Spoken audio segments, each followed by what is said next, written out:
Microsoft has announced that it will be officially shutting down Internet Explorer. After nearly 3 decades, Microsoft is officially saying goodbye to Internet Explorer. With Microsoft phasing out what was once the king of Internet browsers. जून 15, 2022 ये वो date थी जब Microsoft ने officially Internet Explorer की retirement को announce किया and said that there will no longer be support for Microsoft's iconic Internet Explorer. हमें से बहुत से लोगों ने इंटरनेट एक्सप्लोरर को यूज किया होगा एंड बहुतों ने नहीं भी किया होगा, बट एक टाइम था जब हर कोई इसे यूज कर रहा था and it was a way of browsing. एक टाइम पर इंटरनेट एक्सप्लोरर के पास 90% से भी ज्यादा का मार्केट शेयर हुआ करता था, बट फिर ऐसा क्या हुआ कि everybody started hating it and आज माइक्रोसॉफ्ट को इसे रिटायर करना पड़ रहा है। A browser which enjoyed the limelight once is now being retired. Why? This is the story of the rise and the fall of Internet Explorer. Microsoft will no longer support the once dominant browser. इस कहानी की शुरुआत होती है in the mid 90s, जब अगर आपको एक वेब ब्राउजर यूज करना होता था तो उसे आपको एक लोकल शॉप से खरीदकर अपने सिस्टम में इंस्टॉल करना पड़ता था। उस समय ब्राउजर्स ऑपरेटिंग सिस्टम के साथ नहीं आते थे। उस समय नेटस्केप नेविगेटर ब्राउजर मार्केट को लीड कर रहा था with a market share of 80%। ये नॉन कमर्शियल पर्पसेस के लिए तो फ्री था, बट बिजनेस यूसेज के लिए आपको पे करना पड़ता था। माइक्रोसॉफ्ट ने उस समय इस वेब ब्राउजर की रेस में एंट्री नहीं की थी, बिकॉज अभी तक ये सिर्फ अपने ऑपरेटिंग सिस्टम पर ही फोकस कर रहे थे, जिसका इनके पास 90% मार्केट शेयर था। लेकिन जल्द ही बिल गेट्स को ये रियलाइज हो गया कि वेब ब्राउजर्स आने वाले टाइम में कितने ज्यादा इंपॉर्टेंट होने वाले हैं। सो इन 1995 माइक्रोसॉफ्ट ने अपना खुद का web browser internet explorer version 1 release किया।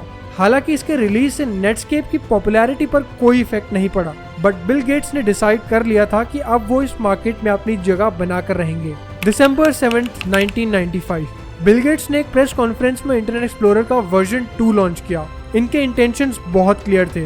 ये ब्राउजर मार्केट में सिर्फ एंटर नहीं करना चाहते थे, he wanted to dominate it. इसके बाद इंटरनेट एक्सप्लोरर 3.0 में माइक्रोसॉफ्ट ने कुछ मेजर चेंजेस किए, including the introduction of CSS, which later became one of the 3 core technologies of the web. इस सब के बावजूद भी नेटस्केप के पास 90% यूजेज शेयर था। But finally on October 7th, 1997, Microsoft launched Internet Explorer version 4.0. इस version ने माइक्रोसॉफ्ट को विनिंग साइड पर लाकर खड़ा कर दिया, क्योंकि अब इंटरनेट एक्सप्लोरर विंडोज के साथ आने लगा था। अब आपको वेब ब्राउजर को अलग से नहीं खरीदना पड़ता, और क्योंकि माइक्रोसॉफ्ट विंडोज का मार्केट शेयर ऑलरेडी 90% था, it gave an instant boost to Internet Explorer as well. And on top of that ये बिल्कुल फ्री टू यूज था, अनलाइक नेटस्केप नेविगेटर। इस सब की वजह से इंटरनेट एक्सप्लोरर की पॉपुलैरिटी बहुत तेजी से बढ़ने लगी and by the time internet Explorer का वर्जन 5.0 आया, it already had a market share of 60%। और 2001 में जब इंटरनेट एक्सप्लोरर वर्जन 6.0 रिलीज हुआ, इसका market share peaked at 96%। But then what went wrong?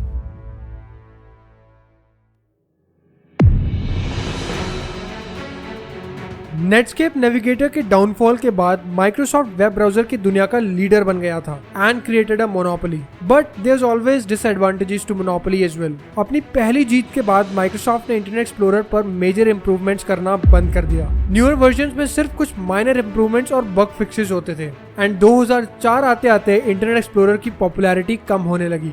First browser war के बाद नेटस्केप ने अपना कोड ओपन सोर्स कर दिया और बाद में नॉन प्रॉफिट मोजिला फाउंडेशन को दे दिया to create a successor of Napster. And in 2004 Mozilla Firefox was launched which marked the beginning of the second browser war. Internet Explorer उस टाइम की टेक्नोलॉजी के हिसाब से भी पुराना हो चुका था, जबकि Firefox came up with new and improved features जैसे कि a search bar, a phishing filter, tabbed browsing, improved support for web standards and full support for PNGs। Microsoft ने भी ये फीचर्स लॉन्च किए इन वर्जन 7.0, बट ये बहुत late हो चुके थे। इन सब के अलावा एक और वेब ब्राउजर इस टाइम पर डेवलपमेंट स्टेजेस पर था, ओपरा वेब ब्राउजर, और इसके पास भी इंटरनेट एक्सप्लोरर से ज्यादा और इम्प्रूव्ड फीचर्स थे। माइक्रोसॉफ्ट ने अपने आने वाले वर्जन्स में इम्प्रूवमेंट्स करने की कोशिश की, but they were late and both Mozilla Firefox and Opera web browser अपना इम्पैक्ट ऑलरेडी क्रिएट कर चुके थे। जल्द ही बाकी टेक कंपनीज को भी रियलाइज हो गया कि वेब ब्राउजर्स की भी एक बहुत बड़ी मार्केट है, सो गूगल भी इस ब्राउजर वॉर में इन्वॉल्व हो गया। इन 2008 गूगल ने अपना खुद का web browser Google Chrome launch किया with an excellent JavaScript engine. Google Chrome बहुत तेजी से नए अपडेट्स लाने लगा फॉर देयर ब्राउजर्स, जिसकी वजह से बाकी browsers just couldn't keep up. Also mobile phones के यूजेज में इंक्रीज को देखते हुए गूगल ने अपने ब्राउजर को मोबाइल फोन्स के लिए भी ऑप्टिमाइज किया, which gave them an edge over its competitors. इन सब की वजह से इंटरनेट एक्सप्लोरर का मार्केट शेयर बहुत तेजी से कम होने लगा एंड इवेंचुअली माइक्रोसॉफ्ट ने इंटरनेट एक्सप्लोरर के न्यूअर वर्जन्स की प्रोडक्शन बंद कर दी, kicking them out of the war, and at last Google Chrome was left with very little competition. By 2017 Google Chrome का मार्केट शेयर 60% से भी ज्यादा का हो चुका था and thus they won the second browser war.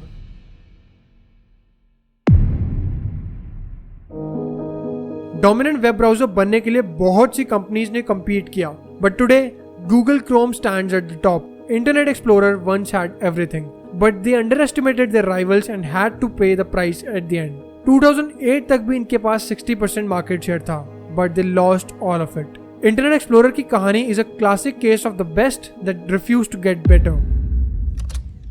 So this concludes our today's video. If you like the video, press the subscribe button and hit the bell icon so you can never miss any update from our channel. Have a great rest of your day.